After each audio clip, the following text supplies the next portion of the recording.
नमस्कार साथियों, अध्ययन विस्तार चैनल पर आप सभी का स्वागत है। हम पढ़ रहे हैं हिंदी साहित्य का इतिहास डॉक्टर नगेंद्र द्वारा संपादित। शुरू करते हैं आज की वीडियो को सबका प्यार, सबका साथ, सबका विकास के साथ। हमीर रासो। प्राकृत पेंगलम में इस काव्य के कुछ छंद मिले थे और उन्हीं के आधार पर आचार्य रामचंद्र शुक्ल ने इसके अस्तित्व की कल्पना की थी। उनका अनुमान था कि इसमें हमीर और अलाउद्दीन के युद्धों का वर्णन तथा हमीर की प्रशंसा चित्रित होगी, किंतु राहुल जी ने उन पद्यों को जज्जल नामक किसी कवि की रचना घोषित किया है। डॉक्टर हजारी प्रसाद द्विवेदी का कथन है कि हमीर शब्द अमीर का विकृत रूप है, जो किसी पात्र का नाम न होकर एक विशेषण के रूप में प्रयुक्त होता रहा है। अतः सारंगधर करित हमीर रासों का अस्तित्व संकट में पड़ा हुआ है, तभी अभी तक इसकी कोई प्रति उपलब्ध नहीं हो सकी है। परमाल रासो। उत्तर प्रदेश में आलाखंड के नाम से जो काव्य प्रचलित है वही परमाल रासो के मूल रूप का विकसित रूप माना जाता है। यह रासो लोक गेय काव्य था, अतः इसके मूल की सुरक्षा नहीं हो सकी। इसमें अनेक अंश बाद में जोड़े गए हैं तथा अनेक अंशों में वर्णन और भाषा संबंधी परिवर्तन किए गए हैं। धीरे धीरे आल्हा लोकगीत की एक शैली ही बन गया है, अतः आधुनिक विषयों पर आल्हा लिखे जाने लगे हैं। प्राचीन हस्तलिखित प्रतियों के अभाव में मौखिक रूप में उपलब्ध आलाखंड के आधार पर परमाल रासों के साहित्यिक स्वरूप के विषय में कुछ भी कहना कठिन है। 1865 ईस्वी में चार्ल्स इलियट ने जिस आलाखंड का प्रकाशन कराया था वह मौखिक परंपरा पर ही आधारित है। इस प्रति के आधार पर डॉक्टर श्याम सुंदर दास ने परमाल रासों का पाठ निर्धारित किया और उसे नागरी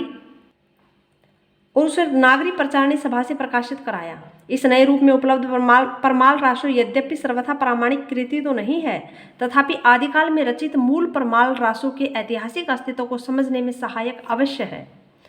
परमाल रासों का रचयिता जगनिक नामक कवि माना जाता है, जो महोबा के राजा प्रमृदिदेव का आश्रित था।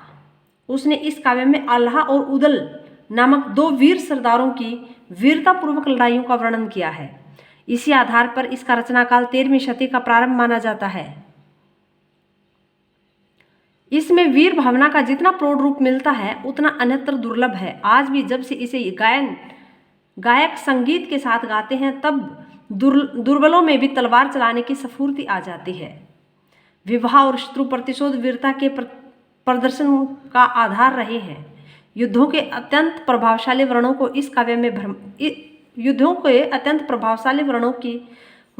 इस काव्य में भरमार है। भावों के अनुसार ही भाषा भी चली है।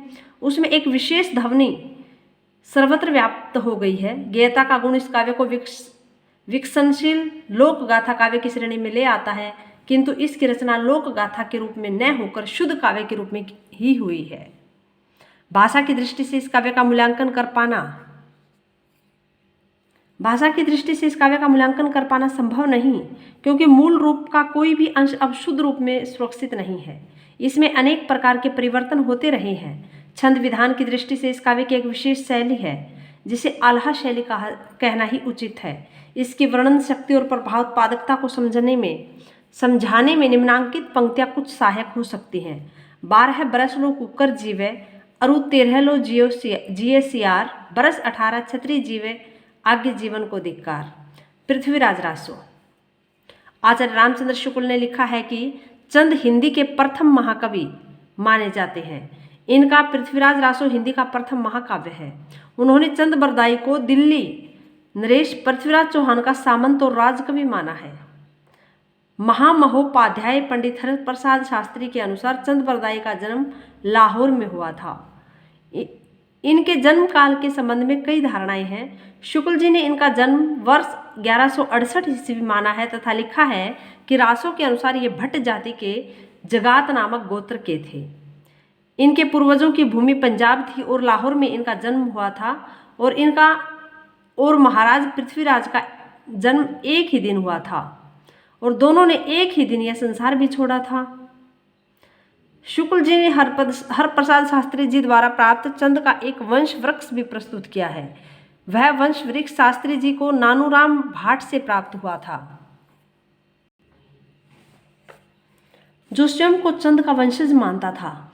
उसके कथनानुसार चंद के 4 पुत्र थे, जिसमें से चतुर्थ पुत्र जल था, जिसमें पृथ्वीराज को मोहम्मद गोरी बंदी बनाकर अपने देश ले जा रहा था। उस समय चंद जी महाराज के साथ गया था तथा अपने पुत्र जल को पृथ्वीराज रासो सौंप गया था। इस संबंध में यह उक्ति प्रसिद्ध है। पुस्तक जलन हथ दय चली गजन नरिप काज। कहा जाता है कि जल ने चंद के अधूरे महाकाव्य को पूर्ण किया था। रघुनाथ चरित हनुमंत कृत भूप भोज उधरिय जिमी पृथ्वीराज सुजस कवि चंद कृत चंद नंद उधरिय तिमे। यह प्रसिद्ध है कि चंद ने स्वामी के हितार्थ अपना बलिदान किया था। वह बहुत प्रतिभाशाली दूरदर्शी वीर था, स्वामी भक्त कवि था। पृथ्वीराज उसे सदा अपने सखा के समान रखते थे एवं उसकी हर बात मानते थे। पृथ्वीराज रासो के 4 संस्करण प्रसिद्ध हैं। सबसे बड़ा संस्करण वह है जिसका प्रकाशन नागरी प्रचारणी सभा काशी से हुआ था, जिसकी हस्तलिखित प्रतियां उदयपुर के संग्रहालय में सुरक्षित हैं। सभा ने 1585 ईस्वी में लिखित प्रति के आधार पर रासो का संपादन कराया था। इस संस्करण में 69 समय तथा 16,306 छंद हैं। द्वितीय रूप में उपलब्ध पृथ्वीराज रासो 7,000 छंदों का काव्य माना जाता है। इसका प्रकाशन नहीं हुआ, किंतु अबोहर एवं बीकानेर में इसकी प्रतियां सुरक्षित हैं, जो 17वीं शताब्दी ईस्वी में लिखी गई थी। तीसरा लघु संस्करण 3500 छंदों का है, जिसमें केवल 19 समय है। इस संस्करण की हस्तलिखित प्रतियां भी बीकानेर में सुरक्षित है। चौथा संस्करण सबसे छोटा है, इसमें केवल 1300 छंद है। इसी को दशरथ शर्मा आदि कुछ विद्वान मूल रासो मानते हैं। पृथ्वीराज रासो का सबसे छोटा संस्करण कौन सा है? सबसे छोटा संस्करण चौथा संस्करण है, जिसमें केवल 1300 छंद है, और इसी को डॉक्टर दशरथ शर्मा आदि कुछ विद्वान मूल रासो मानते हैं। प्रामाणिकता। इन चारों संस्करणों को देखकर प्रश्न यह उठता है, सहज रूप से उत्पन्न होता है कि इनमें से प्रामाणिक संस्करण कौन सा है, और इसी से लगा हुआ वह विवाद भी बढ़ जाता है, जिसके अनुसार पृथ्वीराज रासो को एक जाली ग्रंथ माना गया है। हिंदी साहित्य के इतिहास में यह ग्रंथ इस दृष्टि से सर्वाधिक विवादास्पद रहा है। विद्वानों में कई वर्ग बन गए। डॉक्टर श्याम सुंदर दास, मोहनलाल विष्णुलाल पंड्या, मिश्र बंधु, कर्नल टोड आदि विद्वानों ने यह माना है कि पृथ्वीराज रासो का जो संस्करण सभा से प्रकाशित हुआ वही प्रमाणिक है। दूसरा वर्ग रामचंद्र शुक्ल, कविराज श्यामलदान, गौरीशंकर हीराचंद ओझा, डॉक्टर बुलर, मुंशी देवी प्रसाद आदि विद्वानों का है, जो रासो को सर्वथा अप्रमाणिक ग्रंथ घोषित करते हैं। आश्चर्य है कि शुक्ल जी अप्रमाणिक मानते हुए भी उसे अपने इतिहास में आदिकाल के अंतर्गत स्थान देते हैं। तृतीय वर्ग के अंतर्गत मुनि जिनी विजय, डॉक्टर सुनीति कुमार चटर्जी, डॉक्टर हजारी प्रसाद द्विवेदी आदि हैं। वे मानते हैं कि पृथ्वीराज चौहान के दरबारी कवि चंद बरदाई ने ही पृथ्वीराज रासो लिखा था, किंतु उसका मूल रूप आजकल उपलब्ध नहीं है। चौथा मत नरोत्तम दास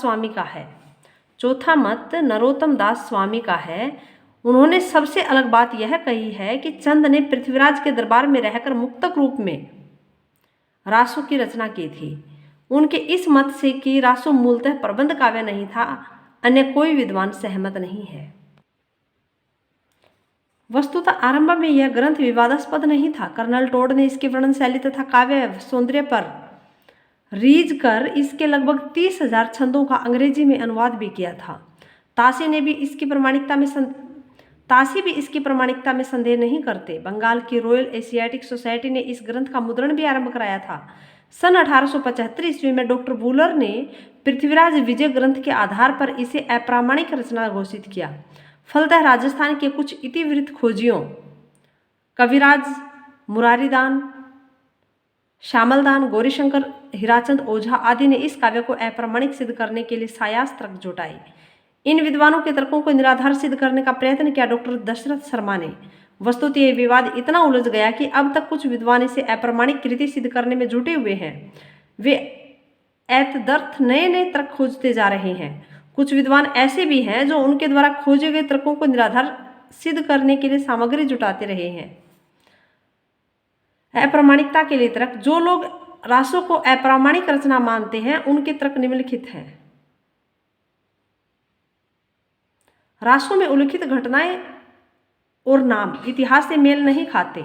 इसमें परमार, चालुक्य और चौहान क्षत्रियों को अग्निवंशी माना गया है, जबकि वे सूर्यवंशी प्रमाणित हुए हैं। अप्रामाणिकता के लिए तर्क में दूसरा तर्क है पृथ्वीराज का दिल्ली गोद जाना। संयोगिता स्वयंवर आदि घटनाएं इतिहास से मेल नहीं खाती। तीसरा, अनंगपाल पृथ्वीराज था, पृथ्वीराज बिसलदेव के राज्यों के संदर्भ भी अशुद्ध हैं। चौथा, पृथ्वीराज की मां का नाम कर्पूरी था, जो रासों में कमला बताया गया है। पांचवा, पृथ्वीराज की बहन पृथा का विवाह मेवाड़ के राजा राणा समर सिंह के साथ बताया गया है, जो अशुद्ध है। छठा, पृथ्वीराज द्वारा गुजरात के राजा भीम सिंह का वध भी इतिहास सम्मत नहीं है। सातवां, रासों में पृथ्वीराज के 14 विवाहों का वर्णन है, जो इतिहास से मेल नहीं खाता। आठवां, पृथ्वीराज के हाथों गौरी की मृत्यु की सूचना भी इतिहास सम्मत नहीं है। नौवां, पृथ्वीराज द्वारा सोमेश्वर का वध भी इतिहास सम्मत नहीं है। 10वां, रासों में दी गई तिथियां अशुद्ध हैं। सभी तिथियों में इतिहास की तिथियों से प्राय 90 से 100 वर्षों का अंतर है। यदि उपर्युक्त तथ्यों को ही अंतिम प्रमाण मान लिया जाए, तब तो पृथ्वीराज रासों को अप्रामाणिक रचना कहा ही जा सकता है, किंतु दूसरे पक्ष के तर्क भी इस संबंध में विचारणीय है।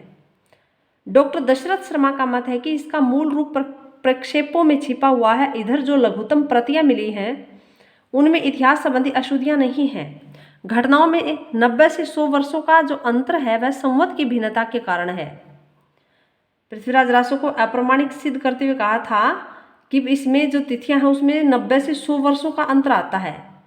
तो इसके पक्ष में तर्क दिया जाता है कि जो 90 से 100 वर्षों का अंतर है, वह संवत की भिन्नता के कारण है। मोहनलाल विष्णुलाल पांड्या ने अनंत संवत की कल्पना की है और उसके अनुसार तिथियां भी शुद्ध सिद्ध होती हैं। डॉक्टर हजारी प्रसाद द्विवेदी का मत है पृथ्वीराज रासों में 12वीं शताब्दी की भाषा की संयुक्ताक्षरमयी अनुस्वारांत प्रवृत्ति मिलती है, जिससे 12वीं शताब्दी का ग्रंथ सिद्ध होता है। रासो इतिहास ग्रंथ न होकर काव्य रचना है, अतः इसमें इतिहास का सत्य खोजना और न मिलने पर उसे अप्रामाणिक घोषित करना सर्वथा अनुचित है। डॉक्टर हजारी प्रसाद द्विवेदी का यह मत भी है कि पृथ्वीराज रासो की रचना शुक शुकी संवाद के रूप में हुई थी, अतः जिन सर्गों में यह शैली नहीं मिलती, उन्हें प्रक्षिप्त मानना चाहिए। यदि यह तर्क मान लिया जाए तो वे ही अंश प्राय प्रक्षिप्त सिद्ध होते हैं, जिनमें इतिहास विरुद्ध तथ्य हैं। जिन लोगों ने रासों में अरबी फारसी के शब्दों का प्रयोग देखकर उसे जाली ग्रंथ माना है, उनके विरुद्ध यह तर्क दिया जाता है कि चंद लाहौर का निवासी था, वहां उस समय मुसलमानों का प्रभाव आ चुका था, अतः उसकी भाषा में अरबी फारसी के शब्दों का मिश्रण होना सहज है। वस्तुतः विद्वानों ने बाल के खाल खींचने की चेष्टा में अनेक ऐसे तर्क प्रस्तुत किए हैं, जो इस काव्य की प्रामाणिकता के लिए उचित कसौटी नहीं बन सकते। पृथ्वीराज रासो ही नहीं, रामचरितमानस, सूरसागर, बीजक आदि अनेक महत्वपूर्ण ग्रंथों पर भी यदि अनेक प्रकार के तर्क दिए जाएं, तो उनकी प्रामाणिकता भी किसी न किसी सीमा तक संदेह का विषय बन सकती है।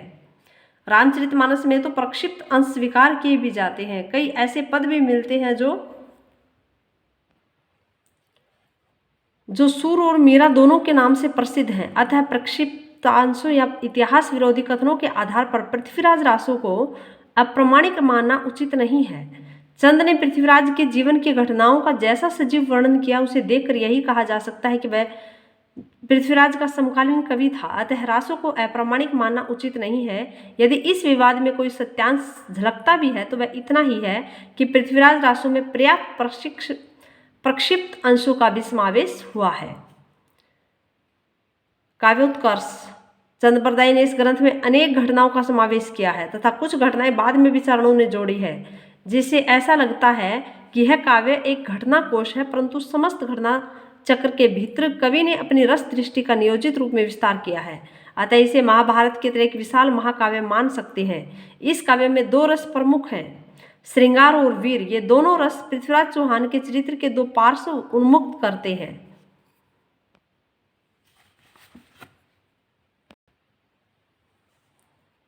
वह जितना वीर है, उतना ही श्रृंगार प्रेमी भी है। कवि ने एक ओर तो युद्धों के सजीव वर्णन में वीरता और पराक्रम की अद्भुत सृष्टि की है, दूसरी ओर रूप, सौंदर्य और प्रेम के भी सरस चित्र उतारे हैं। नारी दोनों रसों के केंद्र में है, उसे पाने के लिए युद्ध होते हैं और पा लेने पर जीवन का विलास पक्ष अपनी पूरी रमणीयता के साथ उभरता है। ध्यान देने की बात यह है कि प्रेम और शौर्य के सभी चित्रों में कवि ने कुछ नैतिक मर्यादाओं का निर्वाह किया है, जिसके कारण रस की सात्विकता सुरक्षित रही है। पृथ्वीराज रासों में वस्तु वर्णन का भी आधिक्य है। कवि ने बड़ी तन्मयता के साथ नगरों, वनों, सरोवरों, किलों आदि का वर्णन किया है। युद्ध क्षेत्र के दृश्य तो अद्भुत प्रतिभा का परिचय देते हो ही हैं। कवि ने समय और क्रिया को एक साथ बिंबों में बांधकर रंग और ध्वनियों को भी रूपायित कर दिया है। भाव, वस्तु और ध्वनि की सम्मिलित प्रभावनीति के कारण के उदाहरण पृथ्वीराज रासों में भरे पड़े हैं। एक उदाहरण देखिए। बजिए घोर निशान रान चौहान चहुदिसी, सकल सुर सामंत समर बल जंत्र मंत्र निसी, उठी राज पृथ्वीराज बाग लग मनहु वीर नट, कढ़त ने तेग मन वेग लगत मनहु बीज झट घट। नारी सौंदर्य का भी एक चित्र देखिए। मनहु कला शशि भान कला 1600 बनिए, काल बैस शशिता समीप अमृत रस पिनिय, बिगसी कमल स्त्रिग भ्रमर नैनु खंजन मिक लुटिय, हीर कीर अरु बिंब मोती नक्सिक अहि घुटिय, छत्रपति गयंद हरिहंस गति बिह, बनाए संचय सचिय, पद्मिनी रूप पदवतीय, मनहु काम कामिनी रचिय। वीर और श्रृंगार रसों के पोषण के लिए आवश्यकता अनुसार अन्य रसों की भी योजना की गई है। उनके वर्णन में भी कवि ने उतनी ही तन्मयता दिखलाई है। पृथ्वीराज रासों की भाषा के संबंध में भी विवाद रहा है। वस्तुतः यह काव्य पिंगल शैली में लिखा गया है, जो ब्रज भाषा का वह रूप है। पृथ्वीराज रासों की भाषा में विवाद रहा है। यह काव्य पिंगल शैली में लिखा गया है, जो ब्रज भाषा का वह रूप है जिसमें राजस्थानी बोलियों का मिश्रण है। कवि ने तत्कालीन सभी प्रचलित शब्दों का स्वतंत्रता से प्रयोग किया है। शब्द चयन रसानुकूल है, अतः वीर रस के चित्रणों में प्राकृत और अपभ्रंश के शब्द भी यत्र तत्र मिल जाते हैं। यहाँ तक भाषा की शक्ति का प्रश्न है, कवि ने अभिधेय भाषा को भी पर्याप्त प्रभावशाली रूप दिया है। लाक्षणिक तथा ध्वन्यात्मक शब्दावली ने भी प्राय भाषा सौंदर्य की वृद्धि की है। अलंकारों का चंद ने सहज प्रयोग किया है। शायद ही कोई अलंकार ऐसा हो जिसे उन्होंने छोड़ा हो। लगभग 68 प्रकार के छंदों में लिखा गया यह महाकाव्य सभी दृष्टियों से आदिकाल के एक श्रेष्ठ कृति सिद्ध होता है। लौकिक साहित्य। धन्यवाद। शेष आगे की वीडियो में